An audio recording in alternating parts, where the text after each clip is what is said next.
subscribe to my channel.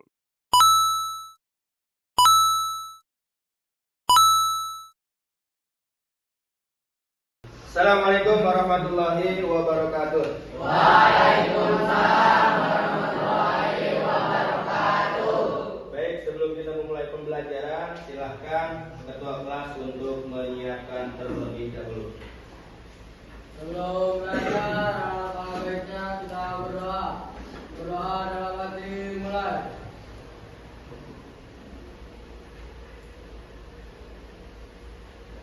Berdoa selesai. Ucapkan salam. Assalamualaikum warahmatullahi wabarakatuh. Waalaikumsalam warahmatullahi wabarakatuh. Baik, berhubung sekolah kita adalah sekolah Hadiyata, silahkan berdiri. Dilihat di kolong meja, kolong bangku serta di bawah kursi. Jika ada sampah, silahkan sampahnya dipungut, dimasukkan ke dalam botol. Ya, dipisahkan antara sampah plastik dan sampah kertas. Tuh, silahkan dirapikan dulu. Di kolong bangku, kolong meja ada sampah, silahkan. Di kolong bangku dan mejanya sudah bersih, sudah rapi, sudah. Oke, untuk selanjutnya, sebelum kita belajar, kita di awal semester kemarin sudah membuat yang namanya keyakinan kelas.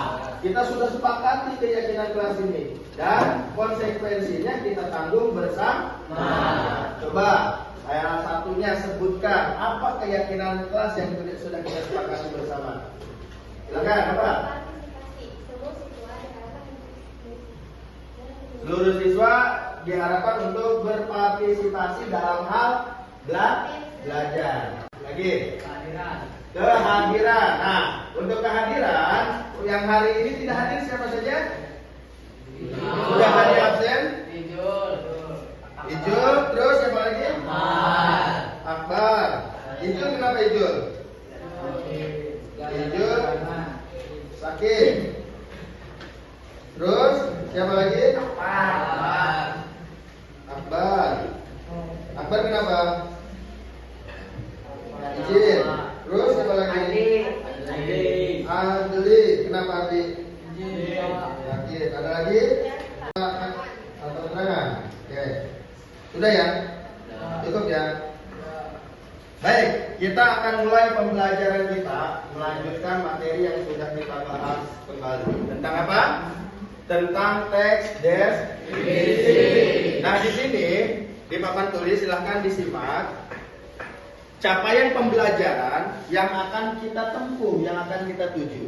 Ya, Bapak bacakan. Peserta didik memahami informasi berupa gagasan, pikiran, pandangan, arahan atau pesan dari teks deskripsi. Ya, jadi dalam pembelajaran ini kalian diminta untuk memahami berbagai informasi dari teks deskripsi. Nah, di sini ada dua kompetensi awalnya. Yang pertama, mengidentifikasi ide pokok, ide pendukung pada teks deskripsi. Yang kedua, mendiskusikan isi teks deskripsi. Siap? Sama-sama untuk mengikuti pembelajaran kita? Kita diminta untuk memahami berbagai jenis informasi yang tertera di dalam teks deskripsi. Nah, ini materi awal, mengenal teks deskripsi. Sebelumnya kita sudah mempelajari teks deskripsi. Bahkan dari kelas 7 teks deskripsi ini kita sudah belajar sebenarnya. Ya, ada yang masih ingat apa itu teks deskripsi? Pak, Silakan Tias. teks deskripsi adalah teks yang menggambarkan atau memaparkan suatu objek secara jelas dan terperinci. Memaparkan atau menggambarkan suatu objek secara terperinci. Intinya teks deskripsi itu adalah gambaran suatu objek.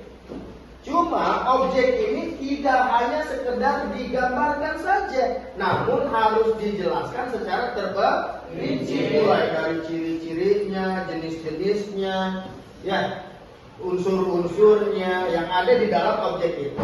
Nah, selanjutnya objek yang ada di dalam teks deskripsi ini berbagai macam, mulai dari manusia, tumbuhan, hewan, terus apa lagi?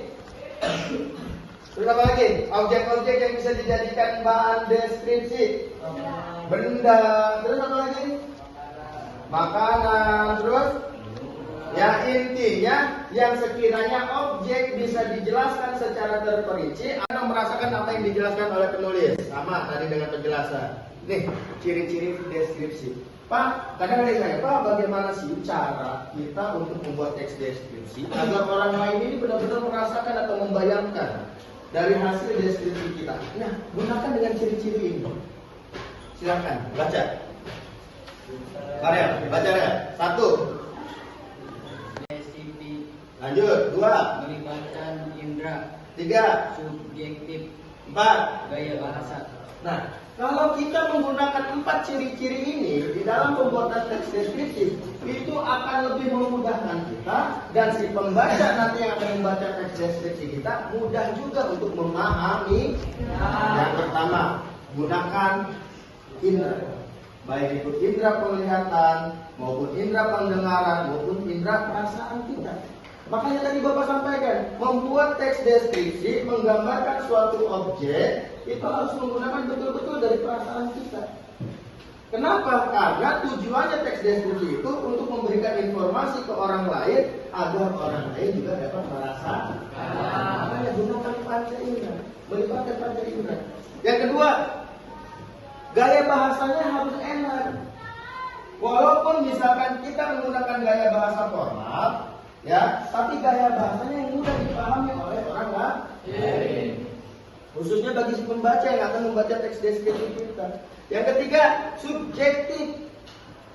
Ya, dan yang keempat, detail spesifik. Subjektif artinya apa? Ada yang tahu? Subjektif. Arti subjektif.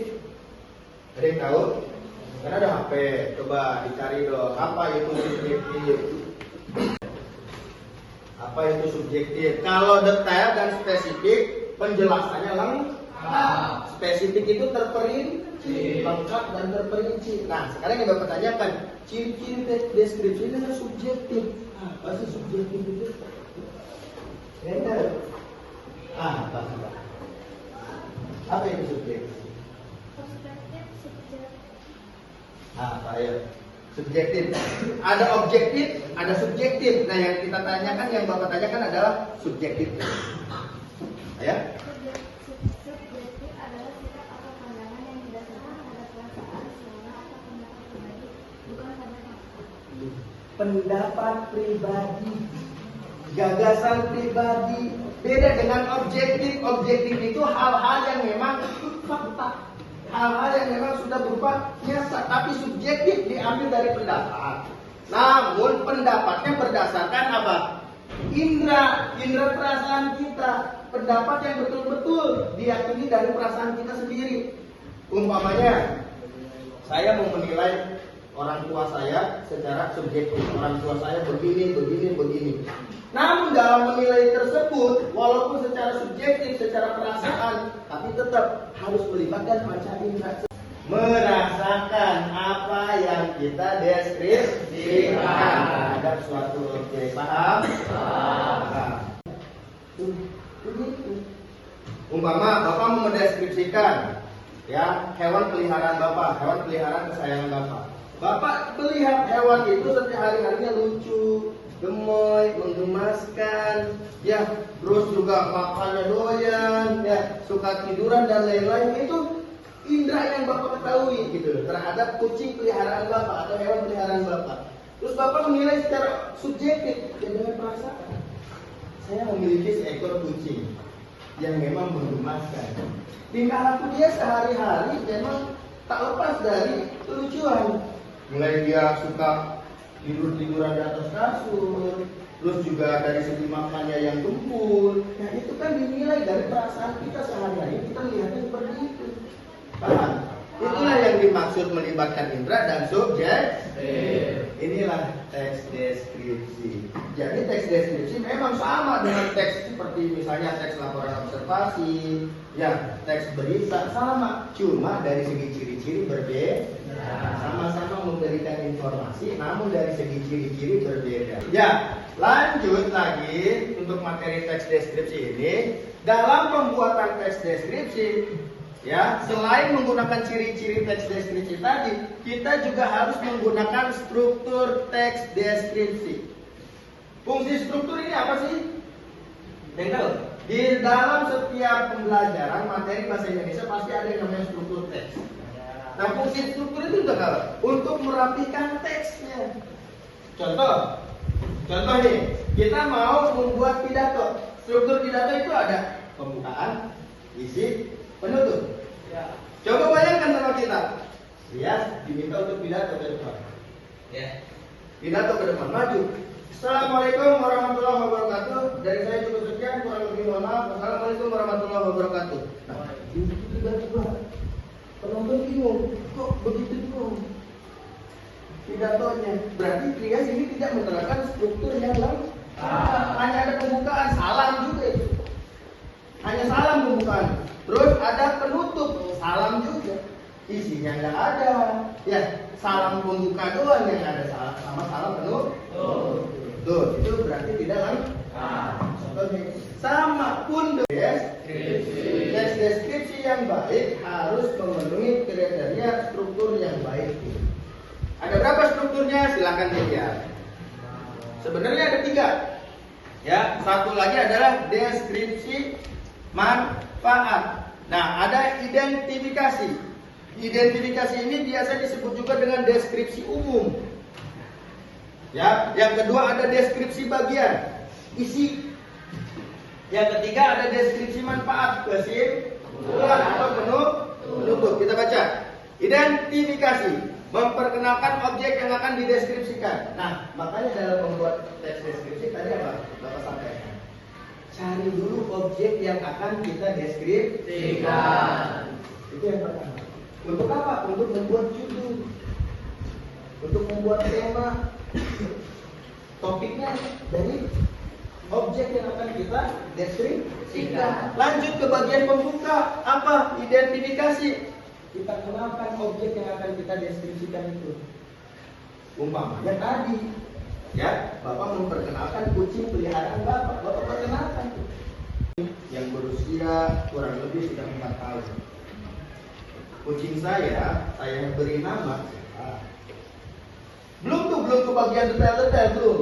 Cuma hanya perkenalan saja. Ingat, di dalam perkenalan, di paragraf awal itu setiap paragraf berisi 4 kali. Lanjut, deskripsi bagian. Nah, deskripsi bagian ini isinya. Isi artinya inilah secara detail teks deskripsi, secara terperinci teks deskripsi ini ada di bagian deskripsi bagian. Ada apa saja? Contoh Bapak tadi. Kucing itu berwarna coklat keemasan. Ia berat badannya pun saat ini mencapai hampir kurang lebih 5 kilo. Kenapa? Karena ia sangat dengkul dalam makannya. Kucingku memiliki kelopak mata berwarna hijau. Nah, ya, kucingku memiliki mata berwarna hijau. Itu ciri-ciri secara menyeluruh. Itu ada di dalam deskripsi bagi. Penjelasan secara detail tentang objek ada di dalam deskripsi bagi. Terus kesimpulan, kesimpulan manfaat. Isinya apa? Contoh. Ya, dari tingkah laku kucingku yang sangat menggemaskan, maka dari itu aku sangat menyayanginya dan aku akan terus menjaganya sampai ia benar-benar akhir hayatnya. Cukup. Itu adalah kesimpulan. Paham cara membuat teks deskripsi? Paham? Oke. Kita lanjut ke materi berikutnya, yaitu tentang memahami yang namanya ide pokok di dalam suatu kalimat. Ya. Nah, kita pahami. Ini ada video, silakan disimak. Video pembelajaran tentang kalimat utama dan ide pokok.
disimak, lalu jangan lupa disiapkan buku catatannya untuk mencatat, ya. Ini materi penting nih tentang ide pokok, kalimat utama, kalimat penjelas.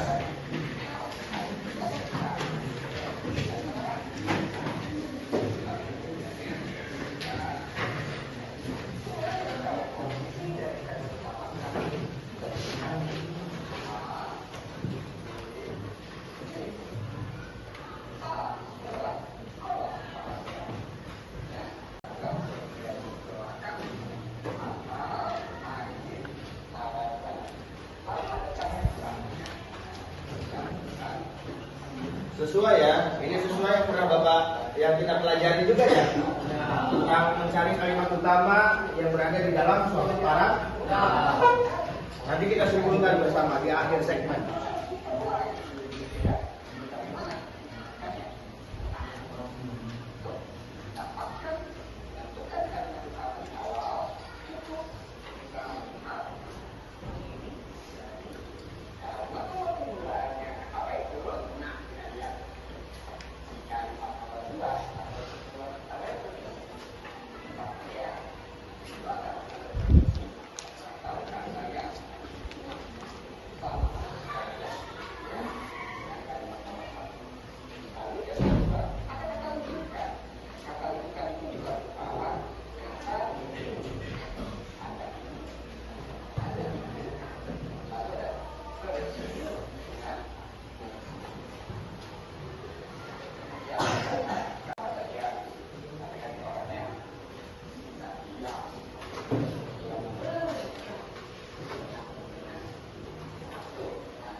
Sesuai dengan yang pernah Bapak ajarkan ya, kita pelajari bersama ya, bahwa di dalam kalimat utama itu terdapat yang namanya ide atau dibalik ya, atau dibalik. Ide pokok adanya di dalam kalimat utama adanya di dalam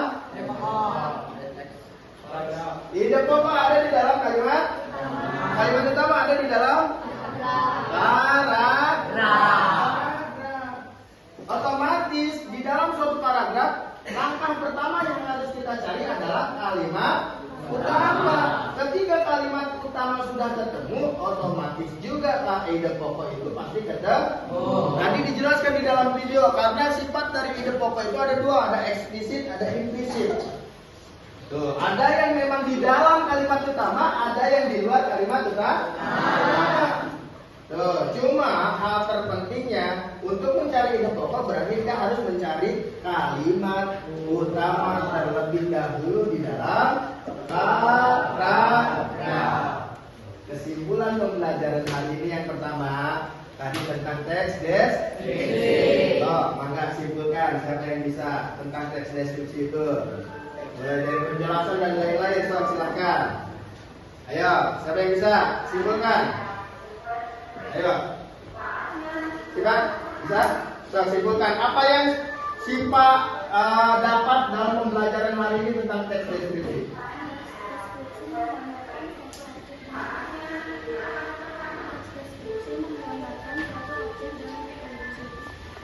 Dengan terperinci, ya. Terus untuk kalimat utamanya dari kesimpulan pembelajaran kita, siapa yang bisa? Atau bapak nanya deh, kalimat utama jenisnya ada berapa? Tata letaknya di mana saja? Ayo, jenisnya ada berapa? Tata letak kalimat utama di dalam suatu paragraf itu di mana saja? Siapa yang bisa jawab? Di awal paragraf, di akhir paragraf, Dan campuran. Yang di awal paragraf disebutnya apa nih? Deduktif. Yang di akhir paragraf? Induktif. Yang di awal dan di akhir paragraf? Variatif atau campuran. Pembelajaran kita pada hari ini, ya, kita tepuk tangan untuk kita semua.